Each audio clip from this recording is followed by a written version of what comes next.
Demonstrative pronoun বা নির্দেশাত্মক সর্বনাম। দেখো, কোনো বিষয়কে যখন নির্দিষ্ট করে বোঝাতে হয় তখন আমরা এই ধরনের প্রোনাউন ব্যবহার করে থাকি। একটা এক্সাম্পল দিলে তোমরা আরও ভালো বুঝতে পারবে। যেমন, দিস ইজ মাই বুক, এটি আমার বই। এখানে দেখো, দিস একটি প্রোনাউন এবং বুক হচ্ছে নাউন।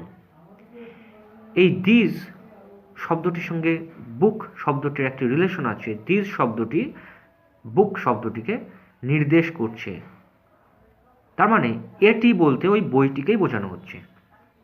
তাই এটি একটি নির্দেশাত্মক সর্বনাম বা ডেমনস্ট্রেটিভ প্রোনাউন। এছাড়া আরও যে সমস্ত প্রোনাউনগুলি, ডেমনস্ট্রেটিভ প্রোনাউনগুলি আছে সেগুলি হলো